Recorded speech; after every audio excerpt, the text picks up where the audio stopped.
Ein Land, das auf dem Weg zur militärischen Supermacht ist, die Türkei.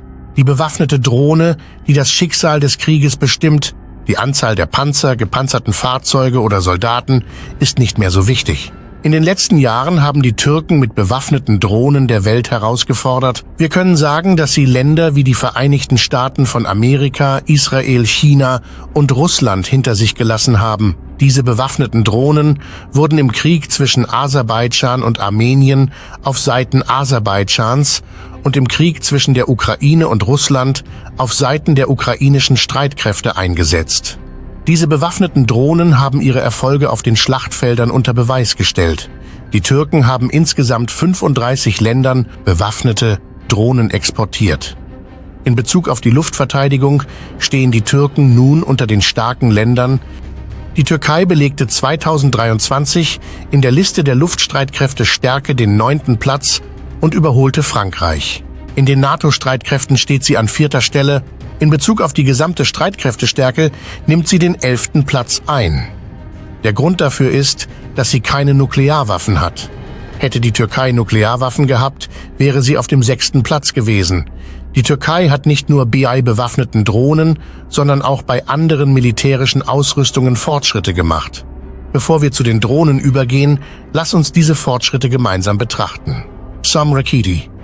Die Reichweite der SOM-Rakete kann bis zu 200 Kilometer betragen. Sie kann von Flugzeugen, Land und See aus abgefeuert werden. Ihre Ziele kann sie leicht durch Satelliten und Landkarten finden. Derzeit wird von Experten daran gearbeitet, ihre Reichweite auf 500 Kilometer zu erweitern. T-129 Attack-Hubschrauber. Der Attack-Hubschrauber hält den Titel des effektivsten Angriffshubschraubers in seiner Klasse auf der Welt. Er hat eine maximale Reisegeschwindigkeit von 269 Kilometern pro Stunde. Er ist in der Lage, die vollständig einheimischen Mizrak- und Zirit-Raketen zu verwenden. Bora 12 Scharfschützengewehr. Es ist eine 100%ig türkische Produktion eines Scharfschützengewehrs. Es ist ein Scharfschützengewehr mit einem Kaliber von 762 Millimetern und einer effektiven Reichweite von 1200 Metern. Es kann präzise Schüsse auf eine Entfernung von 1200 Metern abgeben. Altay National Panzer. Der Motor des Altay-Panzers hat eine Leistung von 1500 PS und arbeitet mit einem Dieselsystem. Er kann sich mit einer Geschwindigkeit von 70 Kilometern pro Stunde bewegen und Ziele in einer Entfernung von 500 Kilometern treffen. Das sind nur einige der militärischen Ausrüstungen, die sie produzieren. Die Türkei legt großen Wert auf die Verteidigung. Das Verteidigungsbudget des Jahres 2024 beträgt insgesamt 40 Milliarden Dollar. Mit einem Verteidigungsbudget von 16 Milliarden Dollar im letzten Jahr zeigt die Türkei mit diesem Schritt, dass sie sich auf einen Krieg vorbereitet. Denn wie Sie wissen, ist der Nahe Osten in einem chaotischen Zustand und die einzige Nation, die im Nahen Osten nicht kämpft, ist die Türkei. Aber in einer so chaotischen Region nicht zu kämpfen, scheint unmöglich. Und auch der Präsident des Landes, Erdogan, ist sich dessen bewusst. Deshalb hat er der Verteidigung ein großes Budget zugewiesen. Die Türken haben nach dem Zweiten Weltkrieg ihr Budget nicht für Angriffe, sondern für die Verteidigung bereitgestellt. Der Grund dafür ist, dass sie im Zweiten Weltkrieg gegen 5 Länder gekämpft und ihre Unabhängigkeit erklärt haben. Um sich erneut gegen mögliche Angriffe verteidigen zu können, haben sie 100 Jahre lang in die Verteidigungsindustrie investiert. Haltet euch fest, meine Erklärungen sind noch nicht zu Ende. Kommt, lassen Sie uns gemeinsam die unbemannten Luftfahrzeuge untersuchen. Anka unbemanntes Luftfahrzeug. Die Anka-Drohne wurde nach dem legendären Märchenvogel, dem Phönix, benannt und ist ein unbemanntes Luftfahrzeug, das von der türkischen Luftfahrtfirma produziert wurde. Anka kann 24 Stunden ohne Unterbrechung in der Luft bleiben. Sie hat die Fähigkeit, tagsüber und nachts Aufklärung, Überwachung und Zielidentifizierung durchzuführen. Sie kann bequem auf eine Höhe von 30.000 Fuß steigen. Darüber hinaus gibt es bewaffnete Versionen der Anka, die für verschiedene Luftangriffsmissionen verwendet werden können. Die außerhalb der Türkei wurden auch Gespräche mit verschiedenen Ländern geführt und Vereinbarungen getroffen, um die Ankar-Drohne zu exportieren. Bayraktar TB2. Dieses unbemannte Luftfahrzeug, dessen vollständiger Name Bayraktar Taktik Block 2 ist, wurde insbesondere für Aufklärungs-, Überwachungs- und Zielerfassungsaufgaben entwickelt. Es kann durchschnittlich 27 Stunden in der Luft bleiben und eine Geschwindigkeit von 222 Kilometern erreichen. Die bewaffnete Version des Bayraktar TB2 kann mit heimischen Munitionen ausgestattet werden.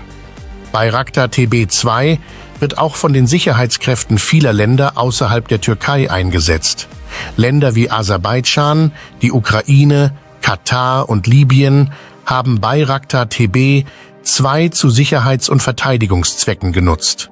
Insbesondere in den Konflikten zwischen Aserbaidschan und Armenien sowie im libyschen Bürgerkrieg wurde festgestellt, dass Bayraktar TB2 effektiv eingesetzt wurde. Lassen Sie mich Ihnen das Unternehmen vorstellen, das dieses unbemannte Luftfahrzeug herstellt. Baykar ist eines der führenden Unternehmen in der türkischen Verteidigungsindustrie und im Luftfahrtsektor. Das Unternehmen wurde im Jahr 1984 gegründet und konzentrierte sich zunächst auf die Automobilindustrie. Mit der Zeit begann das Unternehmen jedoch, sich auf die Luftfahrt- und Verteidigungsindustrie zu konzentrieren. Baykars erste Projekte in der Luftfahrt- und Verteidigungsindustrie begannen zu Beginn der 2000er Jahre. In dieser Zeit konzentrierte sich das Unternehmen auf unbemannte Luftfahrzeuge und autonome Flugsysteme. Unter der Leitung von Selçuk Bayraktar hat Baykar einen wichtigen Beitrag zur Entwicklung der unbemannten Luftfahrzeugtechnologie in der Türkei geleistet. Das Unternehmen wurde weltweit bekannt durch die Entwicklung der Bayraktar TB2 Drohne. Die Bayraktar TB2 wurde entwickelt, um die operativen Anforderungen der türkischen Streitkräfte zu erfüllen. Türkei hat auch bedeutende Fortschritte bei Kampfflugzeugen gemacht. Zuerst möchte ich Ihnen von dem unbemannten Kampfflugzeug Kizilelma berichten. Kizilelma ist das erste nationale und lokale Kampfflugzeugprojekt der Türkei. Kizilelma kann bis zu 5 Stunden ununterbrochen im Einsatz sein. Es kann auf eine Höhe von 30.000 Fuß steigen und bis zu 1.500 Kilogramm Nutzlast tragen. Mit aggressiven Manövern wird Bayraktar Kizilelma, das Luft-Luft-Kampffähigkeiten besitzt und eine niedrige Radarsignatur aufweist, für die Sicherheitskräfte ein Kraftmultiplikator sein.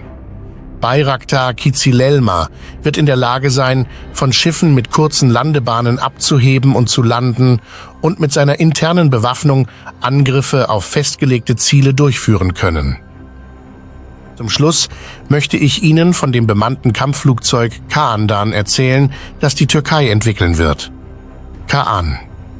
Ab den 2030er Jahren wird es beginnen, die F-16 Kampfflugzeuge zu ersetzen. Wenn das Projekt abgeschlossen ist, wird die Türkei eines der wenigen Länder sein, die ein Kampfflugzeug der 5. Generation produzieren können. Kaan wird ein Kampfflugzeug sein, das lokale Munition verwenden kann und die Fähigkeit hat, gemeinsam mit unbemannten Luftfahrzeugen Missionen durchzuführen. Der Pilot des Kaan-Kampfflugzeugs wird sowohl das Kaan-Kampfflugzeug steuern, als auch die vor ihm liegenden Konsolen verwenden können, um unbemannte Luftfahrzeuge zu kontrollieren. Kurz gesagt, es scheint nicht so, als ob die Türken leicht in einem Krieg besiegt werden könnten. Die Menschen in der Türkei wollen keinen Krieg, aber im Falle eines Krieges haben sie eine Nation, die kämpfen wird. Für die Türken ist der Staat ein sehr heiliges Konzept und im Krieg zu sterben ist für sie eine stolze Situation.